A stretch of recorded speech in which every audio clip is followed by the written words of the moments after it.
अस्सलाम वालेकुम। धरती टीवी न्यूज़ सां गॾु मां फोज़िया एजाज़। सभ खां पहिरियां हेडलाइन।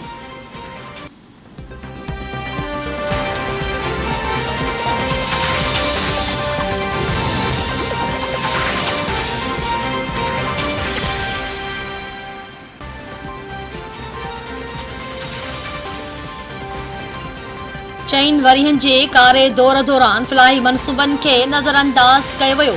अवाम खे फ़ैसिलो करणो आहे त ख़िदमत गुज़ारनि जो साथ ॾियणो आहे या धोखेबाज़नि जो।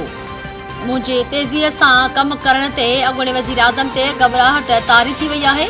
पेशावर मोड़ खां इस्लामाबाद ताईं मेट्रो बस मनसूबे जे इफ़्तिताही तक़रीब खे ख़िताब कंदे वज़ीर आज़म शहबाज शरीफ़ चयो त PTI जी हुकूमत में दिफ़ाई ख़र्च बि कर्ज़ वठी पूरा कया विया। PTI हथ वठी ऑरेंज लाइन मनसूबो देर जो शिकार करायो। मनसूबे में हिक बि पैसे जी करप्शन साबित नाहे थी।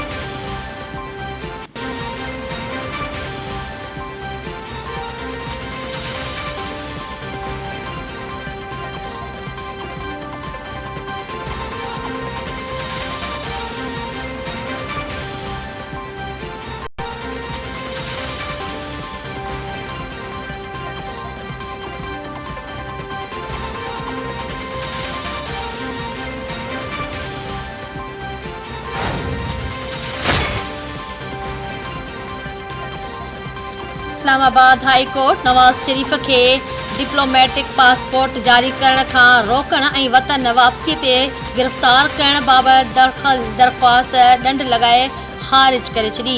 Chief justice Athar Minallah remarks ॾींदे चयो आहे त अदालती फ़ैसिला मौजूद आहिनि। इश्तिहारीअ जो सरेंडर करणु ज़रूरी हूंदो आहे। अदालती वक़्तु ज़ाया करण ते दरख़्वास्त गुज़ार ते ॾंड लॻायो वियो।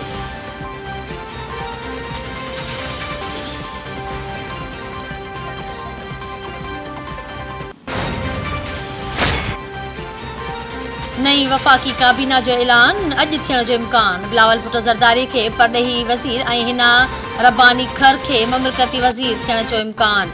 ख्वाजा आसिफ खे वापार, शाहिद खाकान अब्बासी खे तवानाई, मिफ्ताह इस्माइल खे नाणो ऐं मरियम औरंगज़ेब खे सुतमा खाते जो कलमदान मिलण जा इम्कान।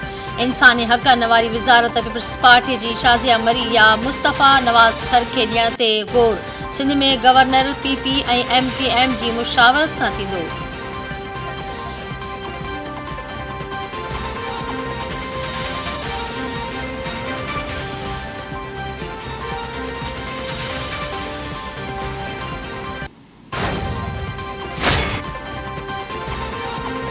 क़ौमी असेंबली जो इजलास स्पीकर राजा परवेज़ अशरफ जी सदारत हेठि कुझु देर में शुरू थींदो।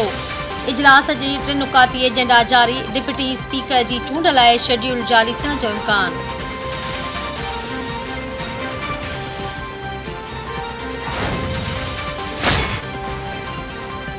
आज़ाद कश्मीर जे नए वज़ीर आज़म जी चूंड अॼु थींदी। पीपल्स पार्टी ऐं नवाज़ लीग समेत गॾियल अपोज़िशन चूंडुनि जो बाइकॉट करे छॾियो।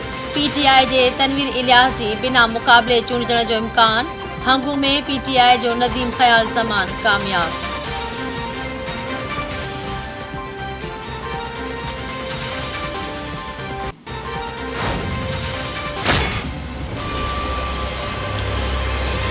I imagine that you're all wondering why you find yourselves here.